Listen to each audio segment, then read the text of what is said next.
ایک دن جنگل کا بادشاہ اپنے وزیر چیتے کے ساتھ ریاست کی سیر کے لیے روانہ ہوا۔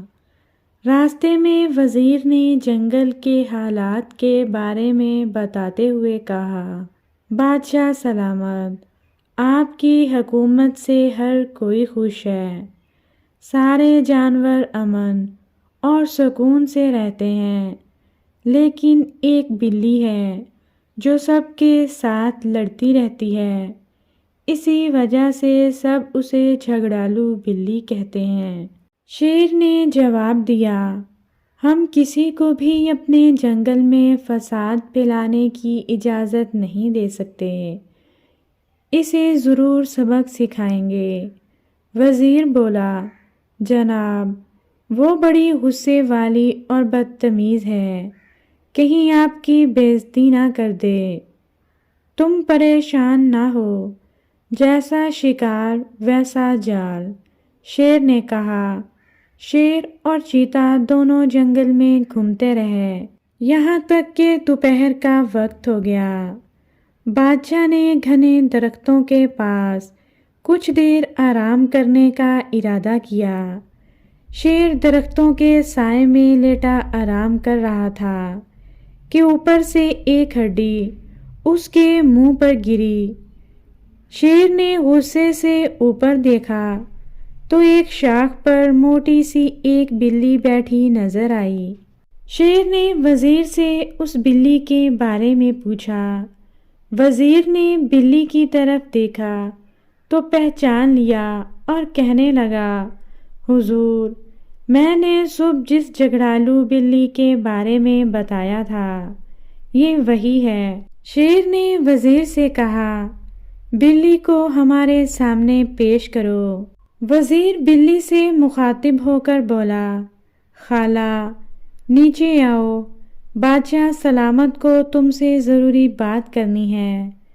وزیر کو جس کا ڈر تھا وہی ہوا۔ بلی چیخ کر بولی، مجھے خالہ کیوں کہا؟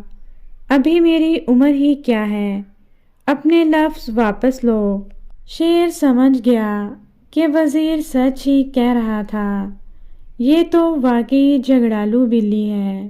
اس نے وزیر کو خاموش رہنے کا اشارہ کیا اور خود پیار سے کہنے لگا، محترمہ، میرا وزیر تو جاہل ہے، اس کی طرف سے میں معافی چاہتا ہوں، ذرا نیچے آئیے، ایک حکومتی معاملے میں آپ سے مشاورت کرنی ہے۔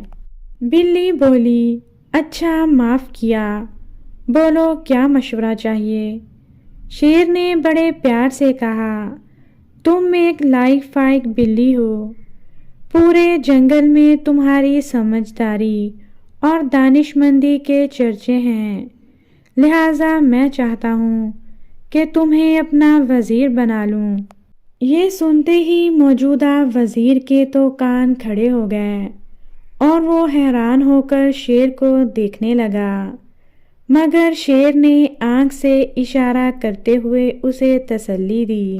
دوسری جانب وزارت کی پیشکش سن کر بلی بہت خوش ہو گئی، خوشی خوشی چھلانگ لگا کر درخت سے نیچے اتر آئی اور شیر کے قریب آ کر خوشی سے بولی، بادشاہ سلامت، مجھے قبول ہے۔